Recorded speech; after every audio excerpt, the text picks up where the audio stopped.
Good evening, Councillor Brooks. Just want to see if we can test your audio, make sure it's working before we get started. Hello, I am here. Perfect, we hear you. Great, thanks.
All right, good evening. It's 7 o'clock. We'll get started. I'm Jeff Merrill, the Director of Planning and Development for the Municipality of the District of Lunenburg, being that this is the first Planning and Advisory Committee meeting since Council's appointments in November, and we recently had some appointments to the members at large. Our first item on the agenda is the nomination and election of chair and vice chair. So I'll call the meeting to order. I'd like to acknowledge that we are in Mi'kma'ki, the traditional and unceded territory of the Mi'kmaq people. We are live streaming tonight. If there's any issues for those watching on the live stream about seeing the presentation slides, if you go on our engage.modl.ca website under the Osprey Village Amendments, a copy of the presentation can be downloaded there and you can follow along. All right, so first up, I will call for nomination for Chair of the Planning Advisory Committee. And Councillor Brooks, where you're online, if you would like to email your nomination to me, I can include that.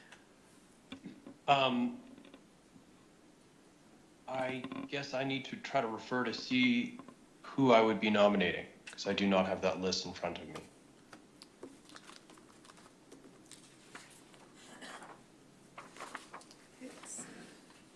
Do you have such a list there, Jeff, that you can share with me?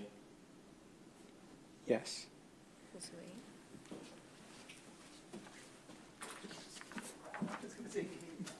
Or just, yeah, do the ballot.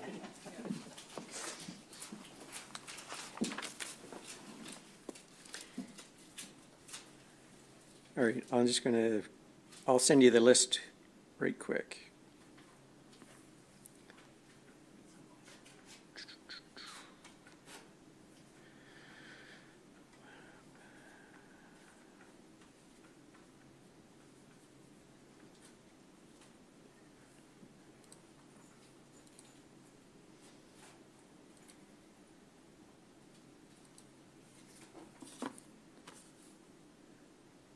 All right, Councillor Brooks, you should get an email shortly. I'm getting this spinning wheel. But while we wait for that to be delivered, I can just read off the names. Eligible is for chair is Councillor Bell, Councillor Moore, Councillor DeLong, Councillor Brooks. Members at large, Keith Drysdale, Michael Hurdle, Gary Mailman, and Ann Meck.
For nomination of chair, we have Gary Mailman, Councillor DeLong,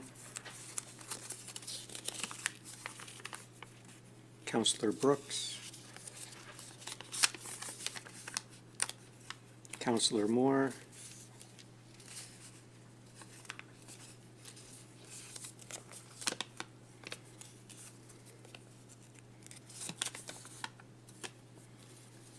so we have 4 nominations for chair. Is that including Councilor Brooks' nomination from email? Yes. Yeah. Thanks for checking. Yeah, we have Gary Mailman, Councillor DeLong, Councillor Brooks, and Councillor Moore. I would ask if you accept the nomination. Can you use your mic, please? I respectfully decline. I decline as well, too. And I do as well, Jeff. There you go. Okay. All right. Do you accept? All right. Well, we'll declare, you can come take over the chair and we'll do the vice chair nominations. So for the record, we'll note Councillor DeLong is the chair of the Planning Advisory Committee.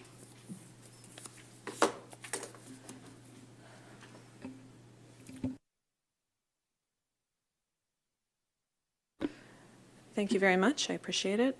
So moving on, we now call for nominations for vice chair? Correct. Great.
I'll read the nominations for vice chair. Gary Mailman, Ann Meck, Councillor Moore,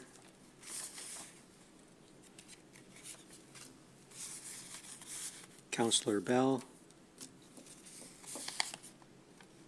Councillor Brooks,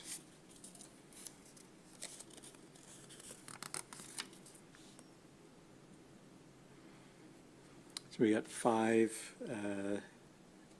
nominations. So I'll ask, we have Member at Large Gary Mailman. Do you accept the nomination? No, I think at this time I'll respectfully decline it. Okay. Thank you. Ann Meck, do you accept the nomination? Okay. Councillor Moore? I decline. Decline. Councillor Bell? I'll leave my name stand. And Councillor Brooks, do you accept the nomination? I need to decline at this time. Okay. So we have 2 names.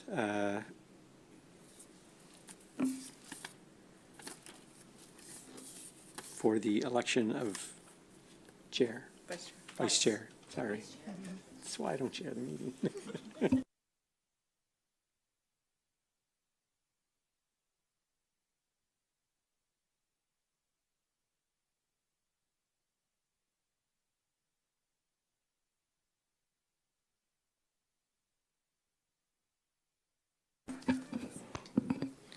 So on your next ballot is a vote for vice chair of Councillor Bell or member at large Ann Meck.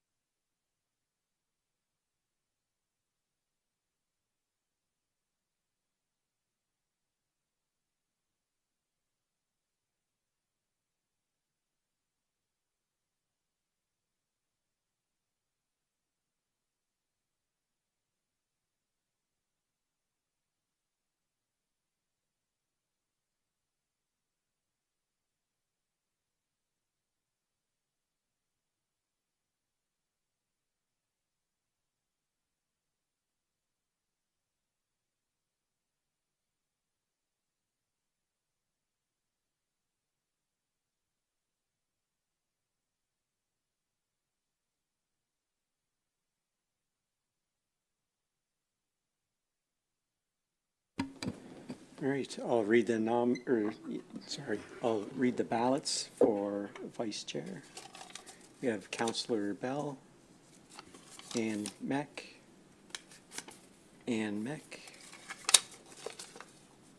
Councillor Bell, Councillor Bell, Councillor Bell, and Ann Meck. So is that 4 to 3? Yep.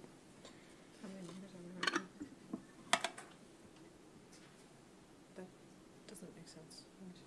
Pardon me? How many of us are there? 2, 4, It's 1, 6, 2, 7? 3, 4, Okay, yeah. 5, 6, 7. Yeah, all So, right, yeah, that does it. Yep. all righty. I'll let you, Councillor Bell, the vice chair. Okay, I declare Councillor Bell to be our vice chair for this committee. A motion has been made to destroy the ballots. Can I have a seconder? Second? Oh, great, thank you. And the chair has to eat them. Okay.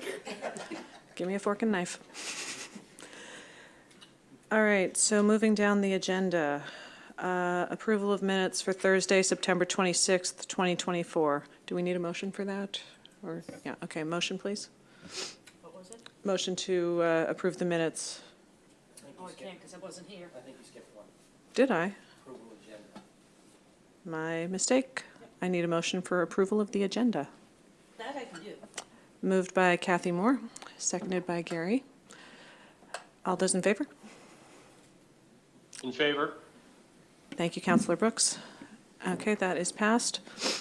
Now I will look for a motion to approve the minutes of Thursday, September 26th. I so move. It would have to be Ann. Yeah, Ann. it goes me. Yeah, Ann Mac. This was here. I think that people who weren't present can move on that. I'm not entirely sure. It's okay. Moved by Ann Yeah, Mack. yeah, Second Second? by Councillor Bell. All those in favor? Please signify. Okay. Favor? Thank you, Councillor Brooks. Motion passed. Chair, Okay, Chairwoman DeLong, certainly. might I suggest, just to not interrupt the meeting, if I don't agree with anything in one of the motions, perhaps I can say that instead, and it'll help keep things smoother for you guys. Does that make any sense? I'm not even sure if I'm supposed to be voting remotely, so if you want to clarify that, I'm happy to Sure, do whatever the chair decides. Okay, go ahead, Mr. Merrill. Yeah, yes, you can vote remotely. And I think the preference would be that you indicate that you're either in favor or not. Whether Okay. that's, you have an option, you could turn your video on, or you could speak up, or the other way is you could raise your hand, like the function button, raise your hand. Yeah. But, Oh, great. Okay, thanks, Jeff. okay.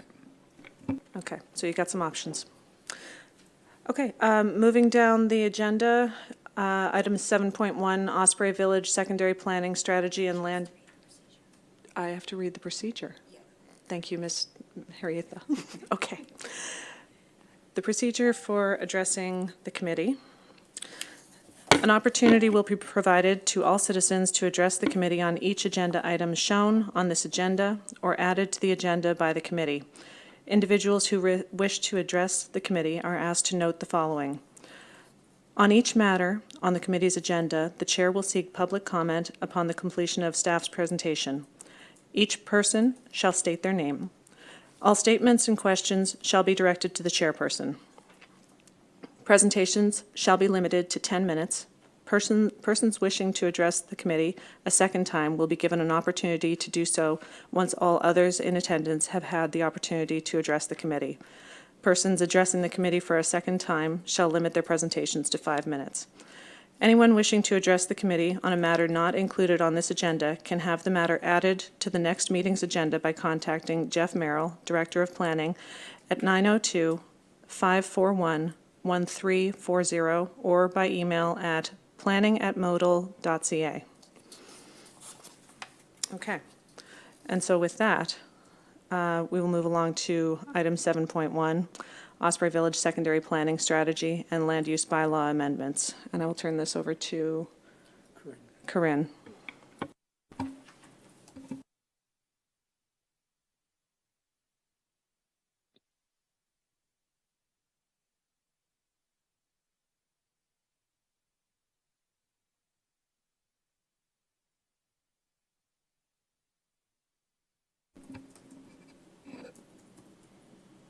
Hi, Corinne. Do you want to share your slides?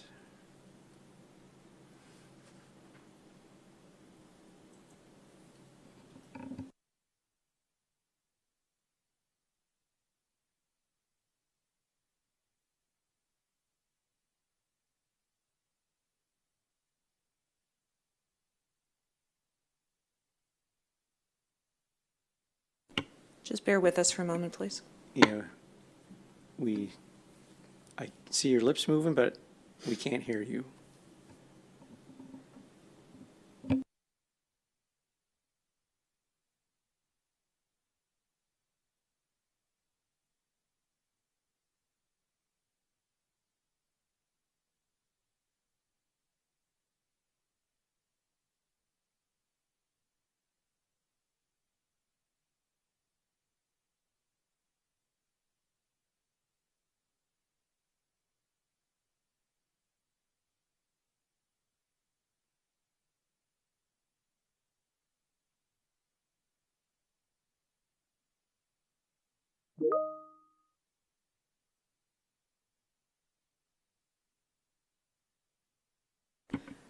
We're going to give Corinne just a moment to get some technical issues out of the way.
Um, can people hear me now?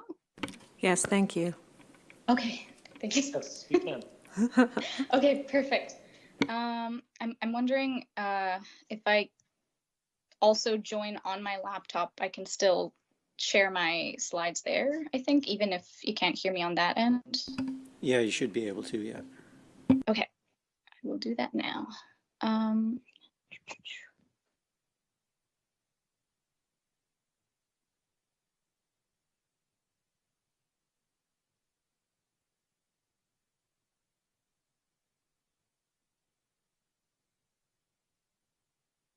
yeah. Oh, sorry, I apologize for these technical difficulties here.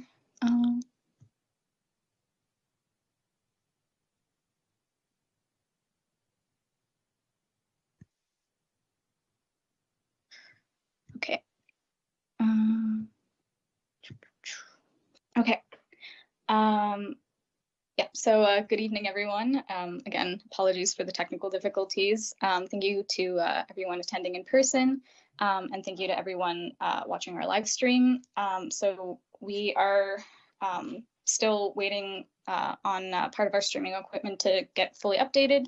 I'm not sure if Jeff kind of gave the rundown before the recording started, but so my slides will be visible to those attending in person, but it will not show up to those watching on the live stream. So we kindly ask those watching from home to follow along with the slides uploaded on our Engage site for this project. So if you go to the Osprey Village Planning Amendments page on our Engage Modal website, you can find the slides on the right-hand side of the page. Under Documents, it's titled Osprey Village Amendments Planning Advisory Committee Presentation. Sorry, I'm just gonna put my phone over here so I can see my slides as well. Without further ado, let's get into the presentation. Okay, so just as a bit of an overview, Osprey Village, while continuing to grow and develop, has planning policies and regulations with several inconsistencies, which have come to light due to recent development interest. Many of these policies stem from the history of how the current planning documents of Osprey Village came to be, which is a combination of two separate planning areas being combined back in 2022, in addition to certain lots being zoned for types of development that are no longer suitable for said lots. So as a result, several lots in the Osprey Village planning area have designations or zoning that no longer align with the area's current needs and hinder appropriate development. So council has directed staff to review the proposed amendments with the Planning Advisory Committee tonight. As well, we'll also be going over a short review of our process so far with this project, including a notice of amendment, a notice of the amendment process being sent out back in February 4th this month. A public posting was also made on Modal's website, Facebook page, and Engage website, and a public information session was held on February 5th, and we'll get into more detail about that and the next steps later in this presentation. So this is just an agenda of what we'll be covering in this presentation. So we'll first have an overview of the affected areas. Then we'll kind of get more into the nitty-gritty, so the existing regulations and area-specific planning issues. Then we'll do a brief review of the public information session that happened earlier this month. And then we'll go over some of the stakeholder engagement we did, as well as the implications or the feedback we received from these stakeholders, as well as some outstanding feedback that we haven't quite gotten back yet from certain stakeholders. Then we'll make the final recommendations that staff is making to the PAC tonight, and next steps for this project. First, let's get an overview of the affected areas. So this is just a satellite view of Osprey Village. So we can see pockets of development happening within the village as well as outside. There's some residential growth kind of growing out of Osprey Village, as well as currently vacant lots that hold a lot of potential due to their proximity to amenities and current development. Just kind of overlaying that satellite view with this zoning map of Osprey Village, we can break down the zones that make up the plan area. I've also highlighted the 3 areas that are being affected by these changes or potential changes. So there are 3 areas identified within Osprey Village where the current designation and zoning hinder the potential for suitable development. That were the catalyst for the recommendations to amend the planning documents. So we have Area 1 on Harold Wynot Road, currently zoned industrial, Area 2 along Alley Chaplain Drive, and Nathan Cirillo Road. This is currently zoned institutional. This is where the municipal office as well as the French school is located on, and Area 3, which is a small corner lot on Pine Grove Road, which is currently undeveloped and zoned high-density residential. So we can start getting into the specific areas, the current land use regulations applied to them, and the challenges related to this current zoning or designation. So first we have Area 1 on Harold Wynot Road. Area 1 is a property designated under industrial in the secondary planning strategy, or the SBS, and zoned institutional in the land use bylaw, or the LUB. The property is approximately 48,000 square meters, or 520,000 square feet, and it's located at the corner of Harold Wynot Road, where it turns to intersect with Danica Drive, as shown in the map here.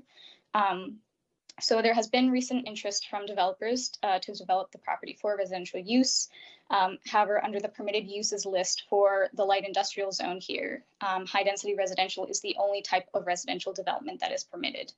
And in the LUB, high density specifically means 25 units per hectare.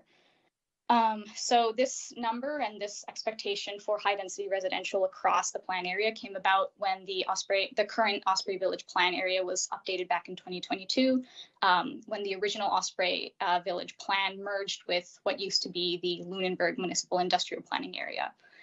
So we'll see what that looks like visually in the next slide, but essentially the important thing to note is that the original boundary of Osprey Village is either already serviced or will likely be serviced in the future, and either has or will have the capacity to support high density residential, where lands including Area 1 currently have no plans to be serviced anytime soon. So while promoting high density development in serviced areas does make sense, like it makes efficient use of existing infrastructure, applying the same standards to unserviced areas can hinder housing development, where maybe lower density residential development is currently the only viable option.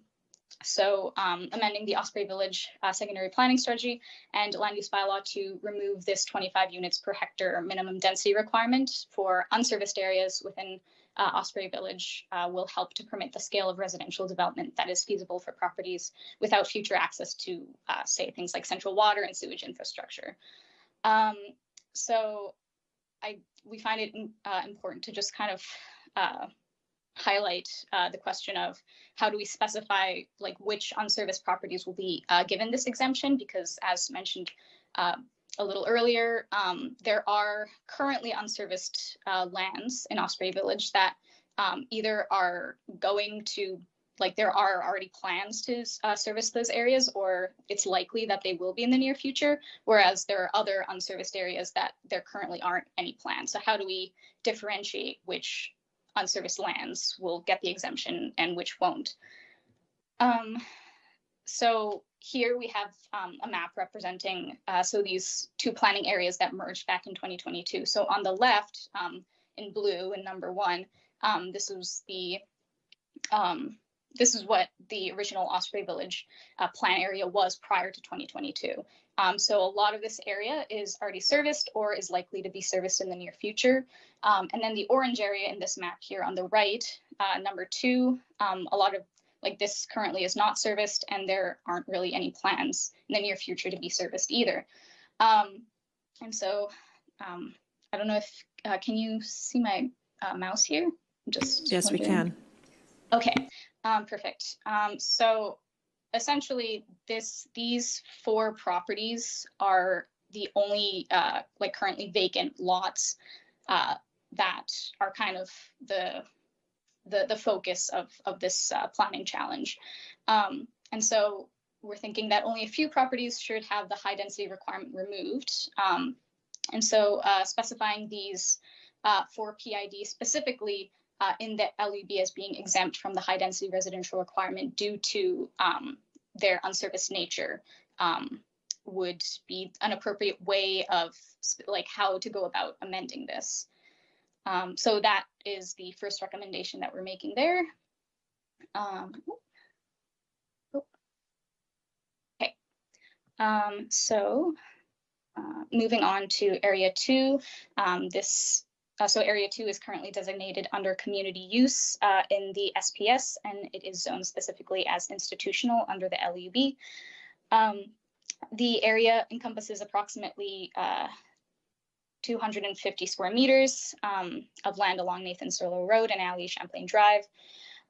So this area was originally designated and zoned in anticipation for a larger recreational facility. However, the site for this development was ultimately moved elsewhere So because the designation and zoning of this area was chosen specifically for a development that's not ever going to happen on this location, in addition to the permitted uses for the institutional zone being very restrictive to only being institutional uses, it has become a bit of a hindrance for the growth of other potential developments, such as residential use or commercial use.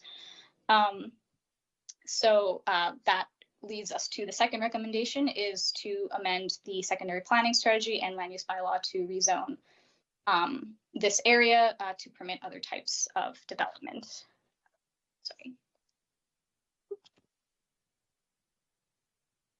So the thing we need to kind of note here is that we have a couple of options on how to go about this.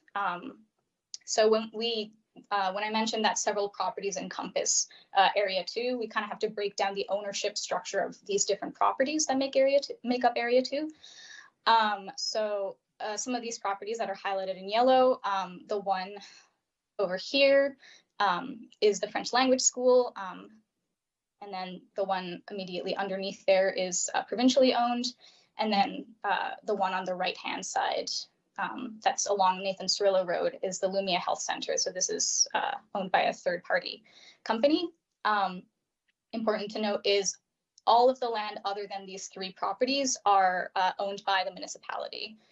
And so to accommodate the flexibility to allow residential and commercial uses in Area 2, we've come up with two options to consider. So option one would be to rezone only the modal-owned properties from institutional to general commercial, which would permit commercial and residential uses as of right, specifically in those areas, or in those properties. So this option would require amendments to both the secondary planning strategy and land use bylaw in order to change both the designation and zoning of these properties. So as I mentioned before, the zone is currently institutional. So if we were to change it to say something like high density residential or general commercial, we would have to change the designation from community use to say like residential use or commercial use. So option two would be to amend the Osprey Village land use bylaw, so just the LUB, to permit commercial and residential uses within the institutional zone. So instead of rezoning, we would just add those two uses in the permitted uses list within the institutional zone. So some of the potential outcomes of these two options. So option one would provide the most direct way of permitting commercial and residential uses in the area by just permitting it as of right through rezoning.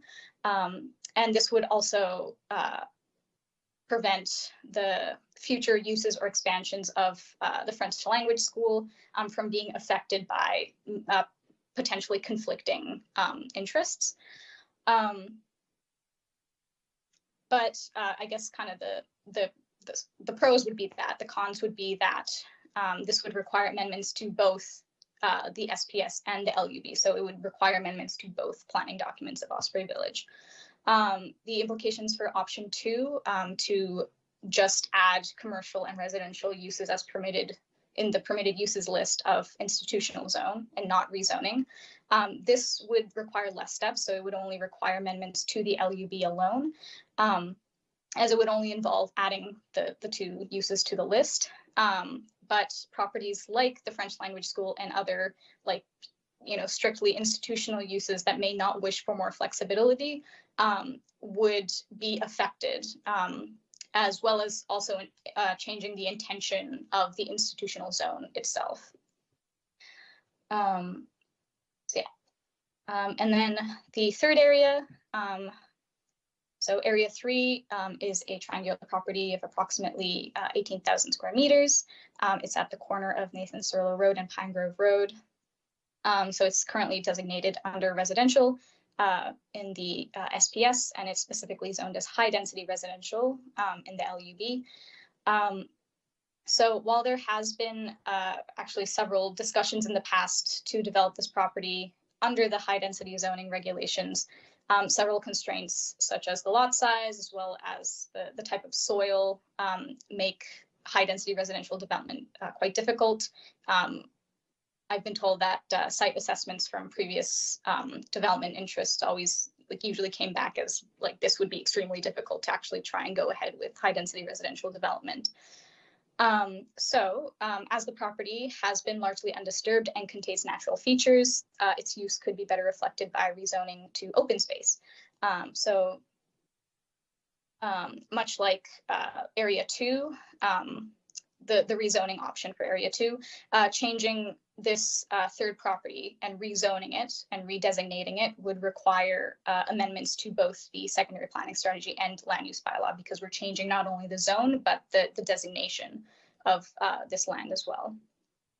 So that would be the third recommendation we are making to PAC. Moving on to talking a little bit about some of the prior steps we've taken with this amendment process. Just going over the public engagement we've done so far. So a public information session was held on February 5th, 2020 of this year. It was done in person and through live stream.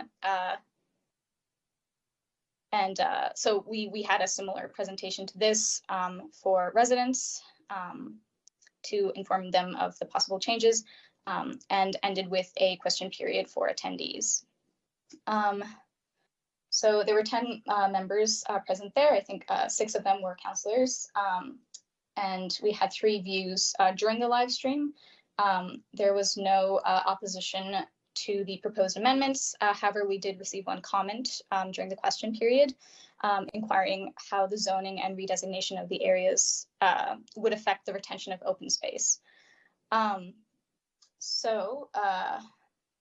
Kind of out of the 3 areas being affected that we're talking about here, the one area that would be directly affected by, would be directly relevant to this question would be Area 3, which, if the recommendations are approved, would be formally recognized and protected as open space. But otherwise, when we're looking at like a larger scale of Osprey Village as a whole, open and not just Osprey Village, but other planned areas as well, and across the municipality, open space dedication is largely only done through the subdivision bylaw, which will not be affected by these specific amendments. However, the question was valuable because it did highlight the concern towards ensuring adequate open space is protected for the growing community of Osprey Village as a whole.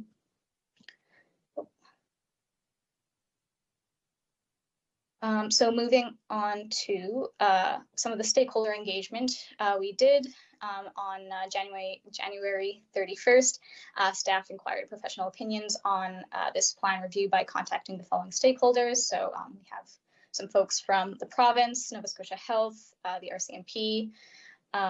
We reached out to the 2 fire departments that overlap on the Osprey Village. And we also contacted the South Shore Regional Centre for Education and the CSAP, or the Provincial Council for Acadian Schools, in relation to the institutional zone that's to be affected, as well as some internal communication was done with our Department of Recreation, Department of Engineering, and Fire Services in our municipal office. So based on the engagement we had with our stakeholders and the feedback we received, we're just going to go and highlight some of the potential implications that these amendments could bring. So the first one we'll go over is environmental implication. So these are some of the comments we received from Nova Scotia Environment and Climate Change. So a key consideration when developing in Osprey Village is what is known as sulfide bearing materials. So this is naturally occurring sulfide bearing rocks are underground in the village. And so construction and development may disturb these sulfide minerals, which can be quite harmful to aquatic habitats. This is especially relevant to Osprey Village because of how close it is to the Lehigh River. And so as a way to mediate this, the Department of Environment recommended that whenever development does happen in the future, developers should be required to hire a consultant to conduct an environmental site assessment before development, just to make sure that the leaching of these like sulfide minerals doesn't happen. As well, they also had general recommendations about identifying wetlands and watercourses early within the planning stage, as well as confirming approvals for sewer line extension on service lands, and making sure that appropriate on-site sewage disposal systems are in place for unserviced lands, respectively. So next is the health implications. This is based on feedback received from Nova Scotia Health. According to their feedback, the changes to land use planning in Osprey Village can lead to several health outcomes related to mental health, physical activity, social connectedness, and inclusion, improved access to housing and amenities, among many other things. So the feedback we received from Nova Scotia Health comes with this multi-lensed view of what does it mean to be healthy in a community. I just kind of categorized it into a couple of themes they had based on the feedback we received. So one is housing accessibility. Oh, keep jumping back to this slide. Housing accessibility, according to Nova Scotia Health, is the accessibility and availability of housing for people does fall under the umbrella of what it means to live in a healthy community. But when they were looking at these amendments, they left a comment that potential new housing development or residential development that could come out of the amendments would likely increase local housing supply. But they did also note that the housing that does come out of this may not be suitable for affordable housing, especially in areas lacking public transit and walkability. People who live in affordable housing may not always have like a personal vehicle. And so these two things, like public transit and walkability and affordable housing, need to go hand in hand. So they recommend that a comprehensive housing strategy could help and assess and plan for adequate housing options whenever housing development does occur from these amendments. Also, they left comments about a healthy and safe living environment. So making sure that whenever development happens on a vacant land where no prior development has happened before, they recommend that environmental assessments be done prior to development. Also, more development will mean increased traffic, requiring plans. So they recommended that we require plans for road maintenance, safety, and noise mitigation. As well, the Area 1 in the previous maps shown, it is currently zoned as light industrial, and it's surrounded by other properties that are zoned as light industrial. So they also noted that there may be potential conflicts with neighboring industrial uses, and so this should be considered whenever future development happens. They also kind of went more specific when looking at Area 2. And so here, because it is is currently zoned institutional, and there are already institutional uses happening on the land, they recommended to maintain the 500-meter restriction that is currently in the Osprey Village land use bylaw that would restrict licensed drinking establishments near institutional uses that exist on the area, and prohibiting the sale of and advertising of tobacco, vaping products, and cannabis to reduce youth exposure to these things in an area that has institutional uses like schools. They also highly recommended that future development should involve consultation with the school community, as well with a lot of children and students in the area. Pedestrian safety should be a priority, and we should implement crosswalks, sidewalks, and adequate lighting. As for comments left for Area 3, they noted that parking lots are permitted with a open space zone. And so the municipality should assess environmental impacts and implementation protections to preserve as much green space as possible in areas that are zoned open space. As well, active transportation networks should be enhanced to promote safe and convenient access to green spaces like this through connected sidewalks and trails. Next are the fire protection implications. So the fire protection services to Osprey Village are shared by Oak Hill Fire Department and Northfield Fire Department. The chiefs of the fire department stated that the level of development that could come from the amendments would not affect the service level as long as new development provides road access for fire trucks. And our municipal fire services coordinator also supported the feedback from the fire chiefs. Next would be police protection implications. So the feedback we received from the RCMP was pretty straightforward. They welcome new developments in the area as long as there is adequate street lighting, controlled intersection access, and consideration to CCTV capabilities to enhance public safety. They also noted that with more development in the area and the increase in population, on their end, they would also need to reassess the current fundings for RCMP resources. Next is transportation and traffic implications. This is based on feedback from the Department of Public Works as well as our engineering department here in the municipal office. Comments from Public Works stated that the current road network in Osprey Village should have the capacity to support future development brought on by the amendments, and details about the capacity for this can be confirmed through work within highway right-of-way permit, which would be approved by Public Works, as well as a transportation impact study process also would be approved by them at the time of the development application.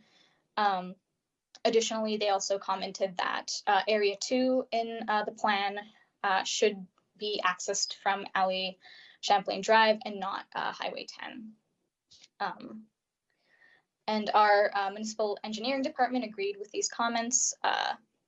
However, they did also note that increased vehicle and pedestrian traffic, as it is expected to increase in Area 2 with more development, higher density development, such as the recent Stonemont development.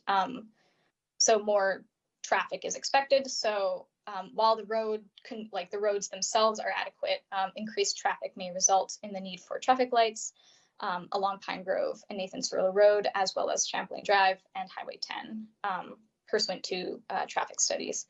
They also noted that sidewalks around the perimeter of Area 2 are also planned and will hopefully improve pedestrian safety in response to the increased residential density that we're already seeing and will likely continue to see.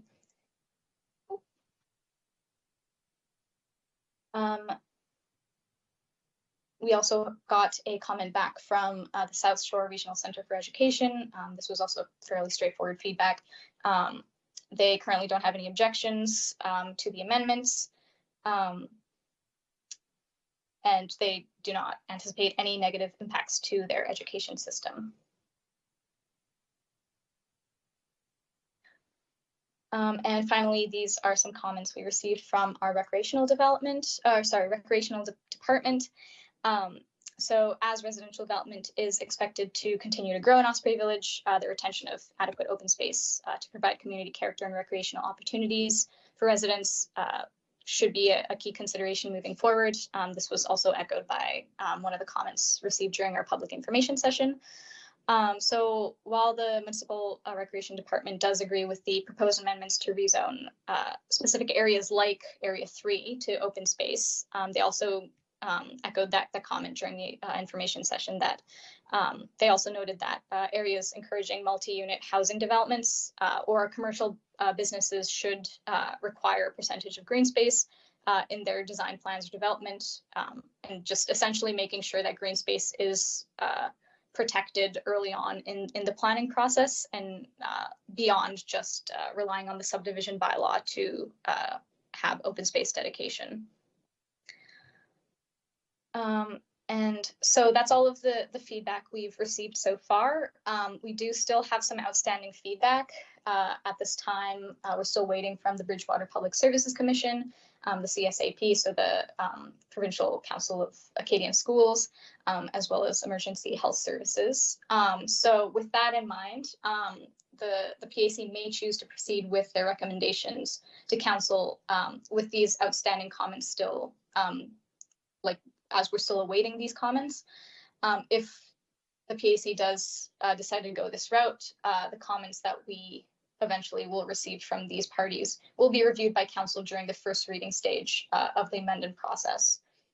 Alternatively, the PAC may also choose to wait to receive these outstanding comments before proceeding with their recommendation.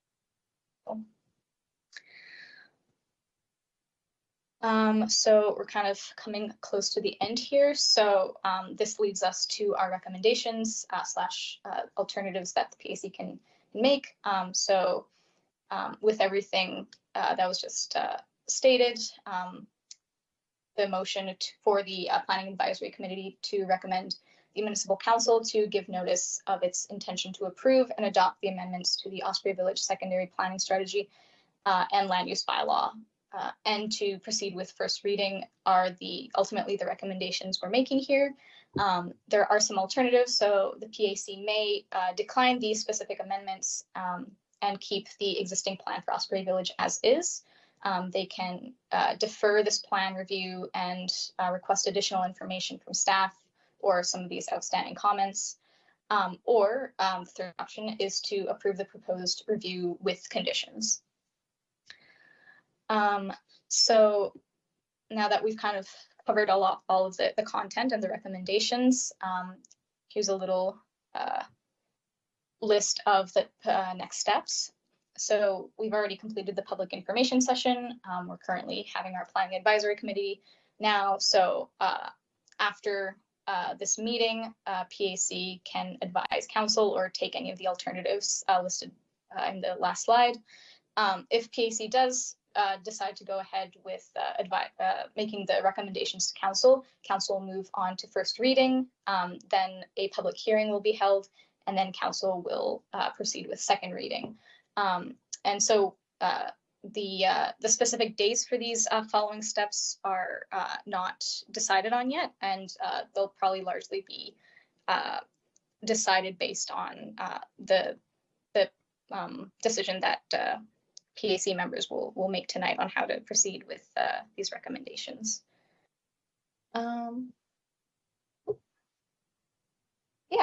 That's everything I had prepared for my presentation.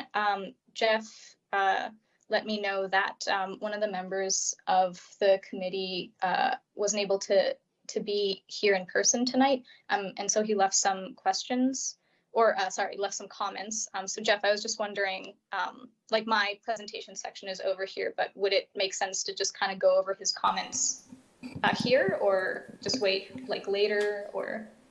Yeah, I think now would be an appropriate time. Okay.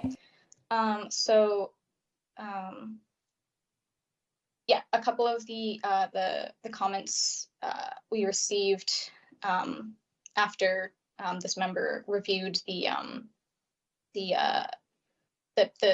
memo that was sent out to PAC members. There's three comments that he left. So one is, if the ongoing upgrades to Highway 103, keeping that in mind, is there any potential that future work in Bridgewater may impact the lands in Area 1? So this is the one on Harold Wynot Road. Kind of to add on to this comment, he also asked if we had contacted Public Works, which we did during our stakeholder engagement section. And according to at least their feedback, there shouldn't be any impact, or the roads should be able to still have enough capacity to support whatever development that could come out of amendments that would affect Area 1. In addition, as it stands now, there currently isn't any specific development application on Area 1. There was in the past, but so it could be that upgrades that are happening on Highway 103 currently could even be completed by the time that any future development does start happening on Area 1 or properties neighboring Area 1. The second comment that was left was, what are the different impacts to the French school in Area 2, depending on which option is chosen? So I guess this is more like kind of a clarification of like what the different like how, yeah, essentially like how this would impact the French school specifically that is currently within Area 2. So this would be, I guess, the conflict of interest of, you know, them being a very strictly like institutional use, being a school, potential conflict of, you know, other uses like commercial uses like stores or residential uses like apartment buildings, stuff like that. Like how would they be impacted by either the entire area being permitted to have those uses, so including their own property, as opposed to their property not being a part of that rezoning process. So the land that the school would stand on, kind of going back to option one of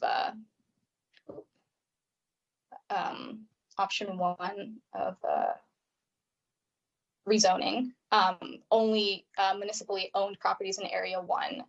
They would essentially, all of the permitted uses that they have thus far experienced as a school would stay the exact same for that property, for the property that they're on. And so, yeah, just, I guess there would be like minimal or reduced conflict on the actual like land that the school currently operates on, or if they're interested in expanding the school property, whatever land that they currently own wouldn't be affected directly by the rezoning process is, I guess, the implications for the school.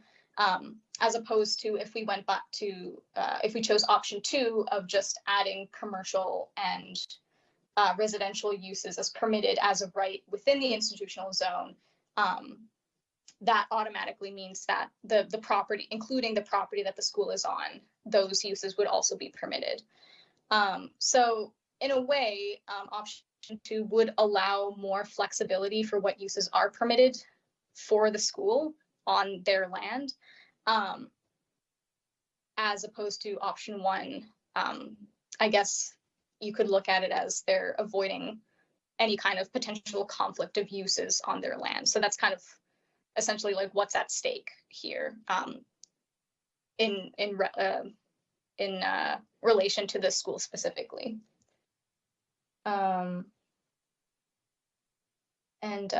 Sorry. And then the third comment that was left was if the rezoning and redesignation of Area 3 to become general commercial instead of open space considered. This was largely from consideration that Area 3 abuts existing general commercial lands, and it's along Pine Grove Road, so its access is quite convenient if it ever is used for commercial use.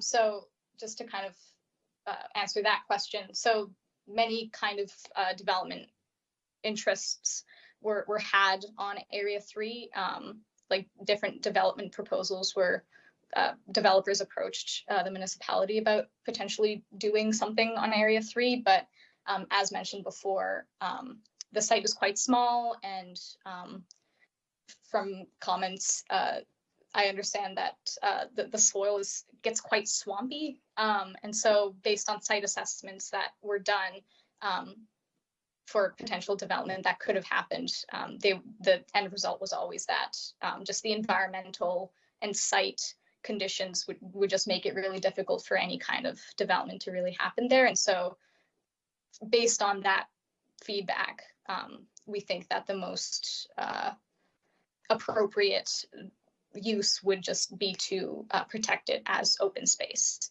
But yeah, so those were the 3 comments that were left. But I'd like to open up the floor for more questions, more comments, to go from here.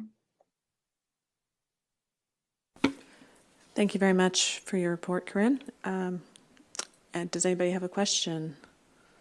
Okay, go ahead. I have a question for clarification, and well, actually a couple questions for clarification. So in regards to area number 1, the only permitted residential use right now as it's zoned would be a minimum of a 25-unit build? Yes, yeah. Okay. And I think you had a slide up before on a motion, which was the staff's recommendation grouping all three of these together. However, Area 2 has two recommendations, which I don't see broken down in the conclusion. So are we voting, is the committee voting on all three recommendations as a package, or are we voting on each option, 1, 2, and 3 individually? So that's a good question. So it would be a package. So the final recommendation to council would be a package of which would include, so at this stage, so the PAC can choose which option they want to go with specifically for Area 2, and whichever option they go with will be kind of combined with the other two recommendations being made as one whole recommendation to council. But that is one option. As kind of mentioned near the end here, the alternative would be to approve the recommendations with conditions. So, the PAC could decide to go ahead with approving some of the recommendations, or all three of them, or just one, or one will be approved the way that we presented it here today, or whereas the other two would be approved with slight conditions that the PAC can discuss here and decide on. But ultimately, yes, everything kind of just has to be clumped together and presented to council at the end of the day. Okay, and Mr. Merrill has some clarification. Yeah, so if you want to look at the three recommendations that are on the staff report and use that as your basis, but I guess what Corinne's saying is she's presented some alternative options there. But if you want to look at those motions, you can do them motion 1, 2, or 3, or you could put them all together as a package. But it would be up to the committee members on, if you want to make a change to one of them, you could make a change to it and then do that one and then do the other one separate, or you can, if you want to do it as is, you can do them as a package. Do you have a supplementary question? Yeah, well, voting on it as a package doesn't make any sense because Area 2 has two options. So before we could vote as a package, we would have to clarify which option we would be going with. So yeah, the way it's presented doesn't make any sense to me. And also, in regards to Area Number 1, I have some concerns. I understand that a developer would really want to develop that into single-family residential properties where its location is. However, that would be a great piece of property for high-density residential as it's zoned now. And I don't know of any other properties in the area that could handle that high-density residential build. And just, I don't know if the committee is aware, but there is developments in Halifax on the Pockwalk Road on unserviced lots that are high density that have their own wells and septics and are doing quite fine. So just because that piece of property is on service doesn't mean it can't support a high density residential build. But again, I can understand why a developer would want that build single-family residentials because they can make a lot of money there. So if we're voting it as a package, I'm not going to beat around the bush. I'm not in favor of it. I am in favor of Area 3 being rezoned to open space. That makes a lot of sense. And Area 2, I am in favor, and I would go with option 2. But if Area 1 is rezoned to permit lower single-family residential, it'll never be able to go back to high density. And looking at the South Shore Health Report, and I think some of the goals are to have more high-density residential because that is more affordable for the public. I don't agree with rezoning Area Number 1. Thank you. Councillor Bell? We're hearing a recommendation that Area 3 or Lot 3 should be rezoned to allow as open space or nature land. I understand that at an earlier time, there was some interest in that property by the Northfield Fire Department for an auxiliary substation.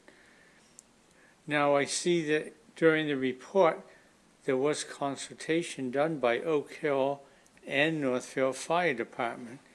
So was there any expression of interest in that piece of property during those discussions?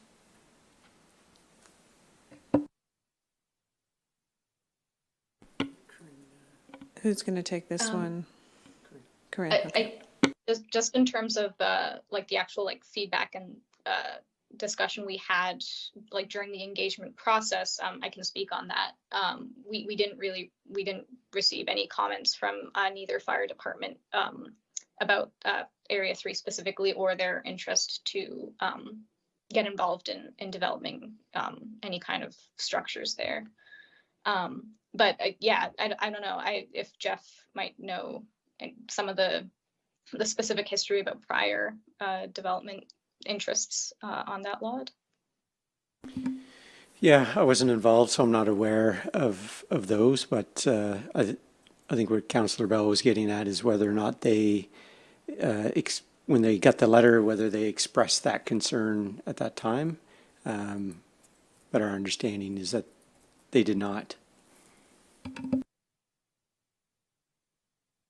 Are there any other questions or comments?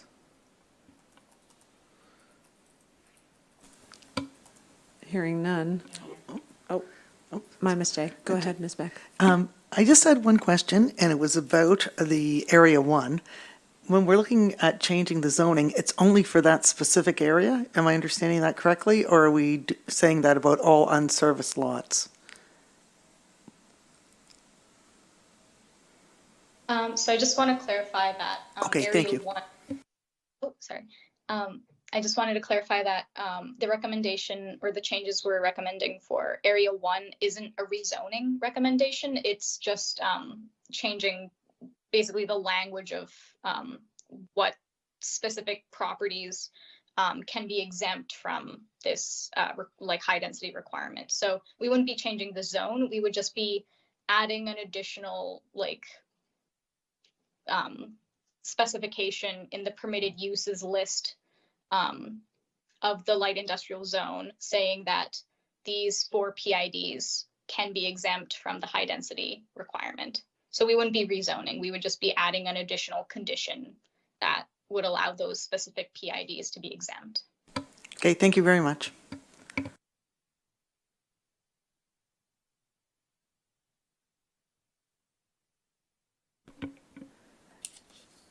All right. With those clarifications, are we ready to move on to the vote? Are we looking for any other information for staff? Just let me do a quick check of the YouTube comments, just to make sure that no one's left a comment there.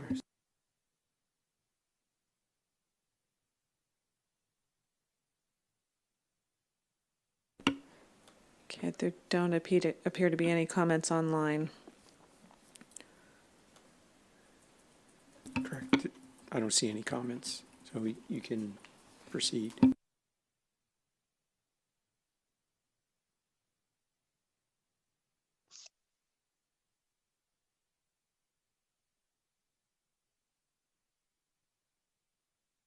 Okay, so we're going to address each of these motions one at a time, given that there were a couple of concerns expressed by one of the members here.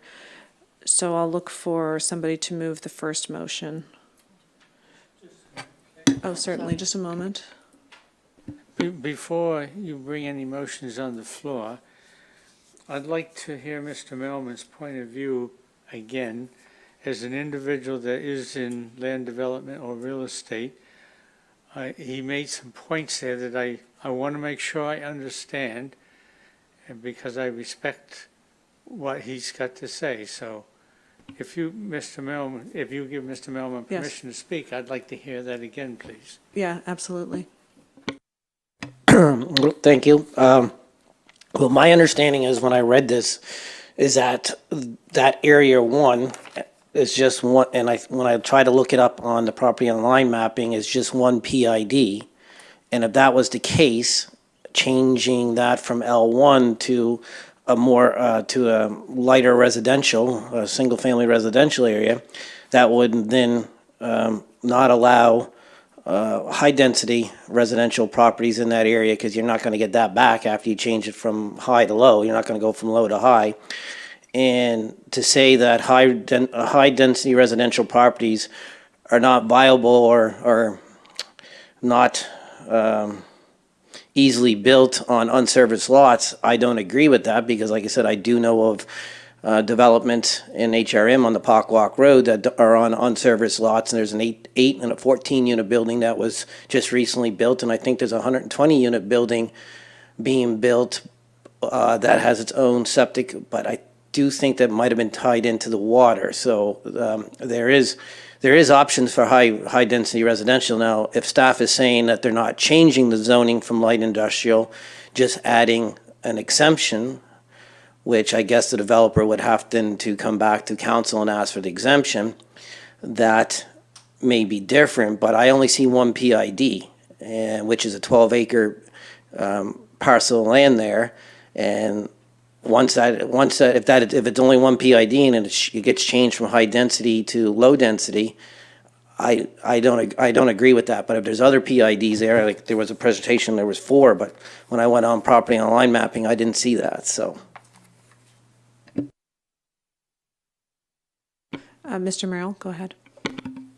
Yeah, I just wanted to clarify what the amendment, so currently in the light industrial zone, it refers back to uses that are permitted in the general commercial zone, which one of those requirements is a residential use with a minimum density of 25 units a hectare. So what this amendment would do would allow those properties in the light industrial zone that are unserviced to be exempt from that requirement, but it wouldn't prevent the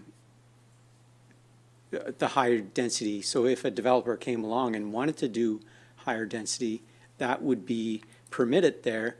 What this is saying, so we have some experience working with some developers that looked at that site and that wanted to do some higher density, but the way the lot configuration would be, they ran into some problems and wouldn't be able to actually meet that requirement. So it identified a concern that it's like, well, maybe in the unserviced, because it's too far away to hook to the sewer, it would be way too expensive, that maybe we would open up and allow other options by making those areas that can't be serviced by central sewer, wouldn't be able to meet that density requirement based on the lot configuration, but it wouldn't prevent higher density from going there. so can I ask which PID numbers are subject to this amendment? Because on property online, the only PID number that I can find is 604-87824. That looks like the one that's encompassed, that's highlighted there in yellow, which is a 12-acre parcel. And I believe the presentation, one of the slide, well, right there it is, specifies these 4 PIDs in the LUB, which I don't see. I only see one parcel being highlighted, and that has a PID number consisting of 12 acres at the moment.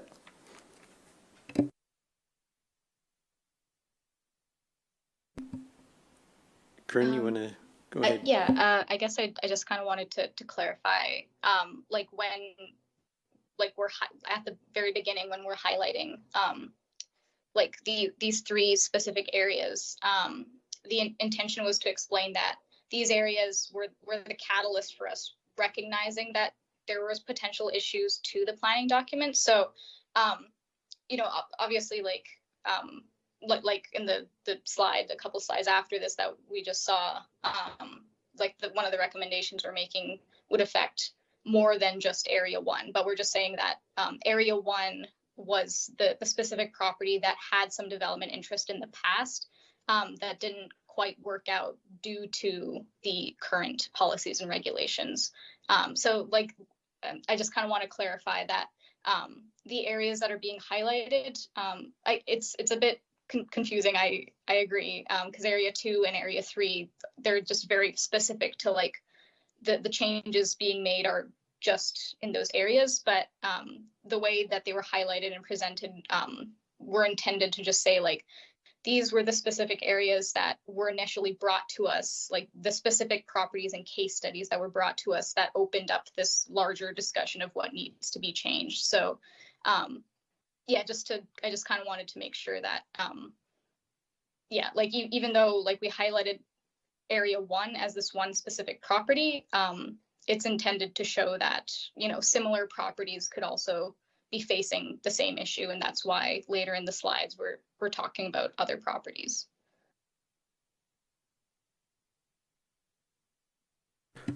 Go ahead. Well, if that was the case, I would have preferred to see all the PID numbers listed that was,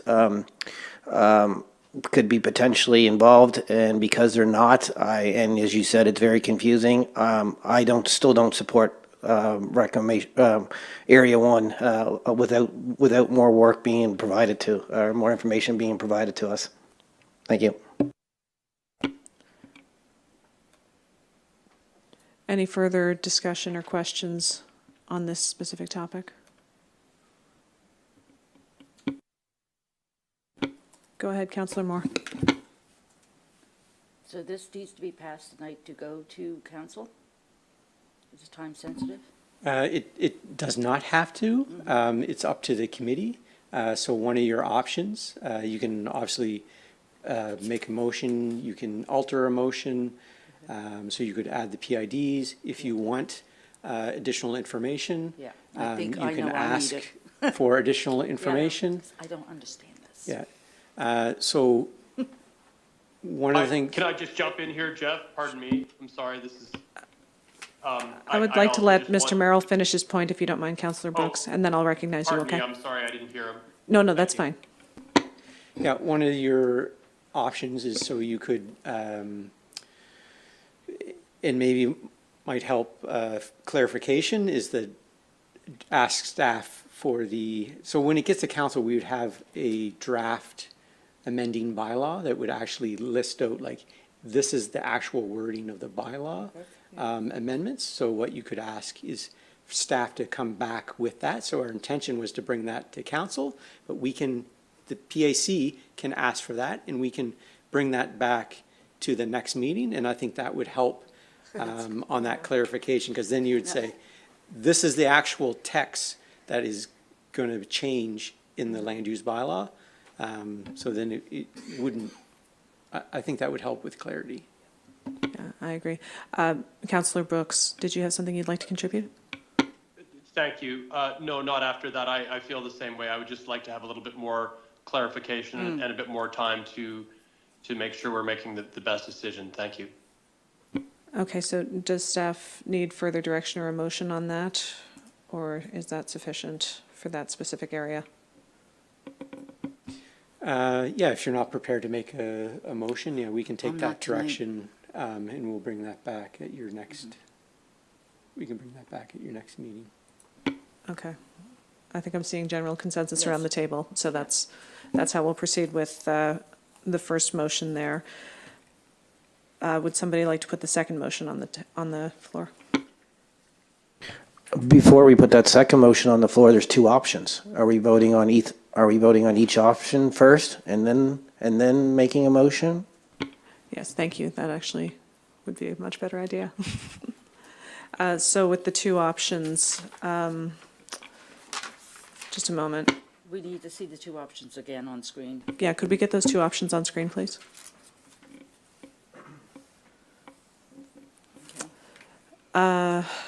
Maybe we'll just do a show of hands for option 1 and then a show of hands for option 2. Is that the best way to proceed here, do you think? Yeah. Okay, so those who are in favor of option one. Yep. One for me. I'm in favor of option one. Okay, and option two? And myself included, so I think we're going to vote on option two. Go ahead, Mr. Merrill. What I'd suggest is that if you provide the direction that, say, like option two is what the committee would like to go with, again, we can bring all three sets of amendments back. Okay. But what we'll do is we'll draft it with option two in that, amendment package. Okay, that's great, yeah.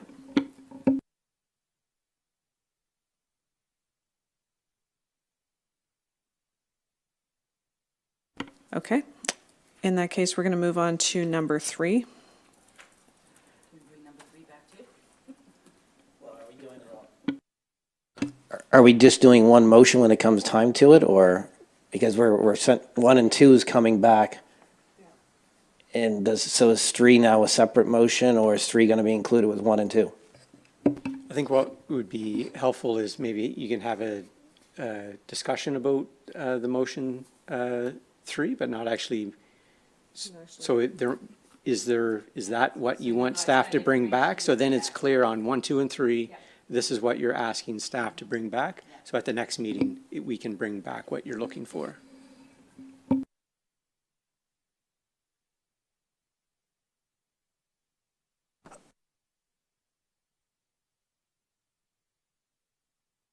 Comments on number 3. Okay, so any comments on number 3 at this time? May I ask, and maybe it's a bit of a dumb question, but Go ahead. if no one can develop that, is there a reason why we have to rezone it to be open space? Or is this just to stop people from thinking they can, and then they go to look at it and they can't? And it's just trying to save kind of time and money on that way? Like, I'm not too, I mean, I think it's great to do an open space. I'm just not 100% certain what the motivation is here. Yeah, so that property is owned by the municipality. So you could leave it as R3. But what the suggestion was, we were bringing other amendments, and we figured, well, we'd throw that amendment in because there was some discussion at the staff level and at the director level too, that it be considered open space, just because it was, several developers had looked at it and it wasn't appropriate. It's not appropriate site. Okay, no, that's fine. Thank you. Go ahead, Mayor McLean-Weil. I think to that, there have been several residents that have raised it as a concern because that live in that area, and I think there was generally, I heard a bit of relief that we were going to designate it as open space for the fact that then there wouldn't be a development there. So there were issues raised by some community members as well. And it is very marshy. Okay, so it sounds Go like ahead. the consensus is number 3, when it comes back, we won't be changing it, so that's good, yeah, right? Sorry, just so I'm clear, Kathy, or Councillor Moore, when it comes back, you're suggesting that it come back as option 3 in the report, so that it comes back with the amendment that it be an open space zone? Yes. Yes, okay. All right, is there any further discussion, questions or comments? Go ahead, Councillor Moore. So you say it's not time sensitive, but do we need to wait a month? I don't know if we're going to meet monthly or what, but what's your suggestion? Do we need to meet? Is a month okay? For these, yes, there's no, like the municipality's the applicant in this. Okay. Right. stage. So We there's, can make it's that- not like we're, Yeah. by waiting a month, we're holding up somebody from developing anything. And there will be a meeting next month. We have items coming. So it's good that you had a lot of the discussion tonight, is at the next meeting. I think will be fairly straightforward, and we'll have lots of time for the other items. I appreciate that, because there is one, two, three, three members at least that are new to this planning advisory, and I think it's best that if we have more time, we can understand a little bit better and make the right decision. And I will note that there are still a few stakeholders whose comments are outstanding on this, so maybe it will give us time to see comment from them.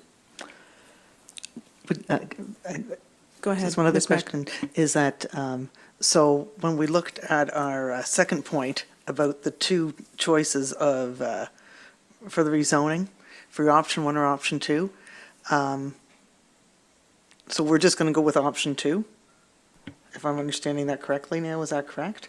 I think that was what was most favored around the table, but Okay. if there's further discussion on it or people want clarification, I think now's the time. Yeah, you know what, I was curious as, so I thought option one was because the staff recommended it. I thought that there was that there must have been a better benefit for, I'm assuming the people who are already there, who are already, like the school and Lumina Health. So that's why I was saying option one, because I figured there might be more to this. But if there isn't more to this, I just would like to know.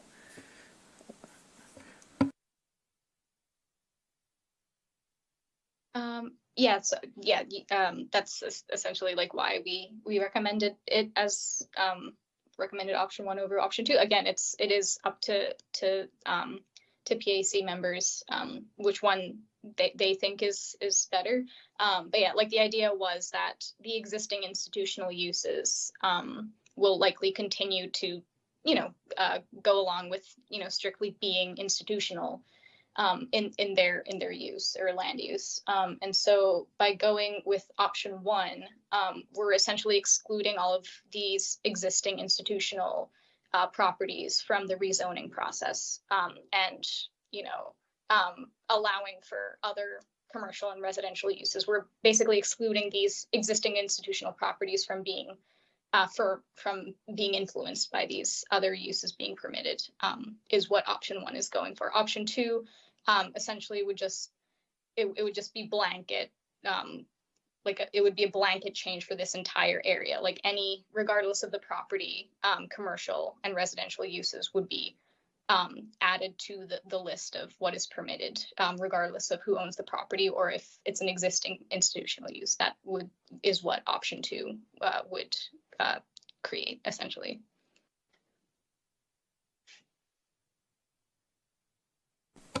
And neither of the existing properties now, they have not given any feedback on this? No, we haven't received any comments from this. As mentioned at the beginning of the presentation, we sent out a notice of these amendments to all neighboring properties and affected areas. And yeah, we haven't received a comment. One of the outstanding feedback we're still waiting from is the CSAP, so the Acadian School Board, essentially, which we reached out to them because of the school being there, and they have yet to give us back comments as well. So yeah, we haven't really received any input as to what they think about this. Okay, and that'd be the same with Lumia Health? Yes. All right, thank you.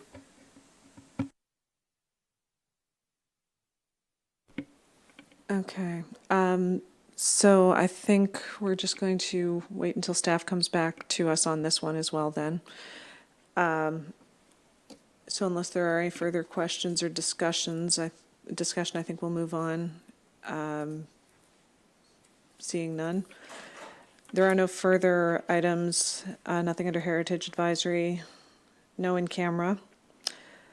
Our next meeting date is scheduled for Thursday, March 27th, 2025. And did we want to check online just quickly to make sure that there's no comments there before we seek a motion for adjournment?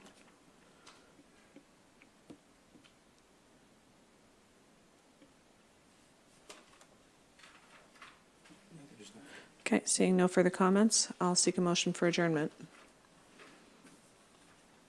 So moved by Ms. Meck. Second? Counselor Bill. Do we need to vote on that? Or is, nope. In that case, we are adjourned. Thank you very much, everybody. Thanks, everyone. Thank you.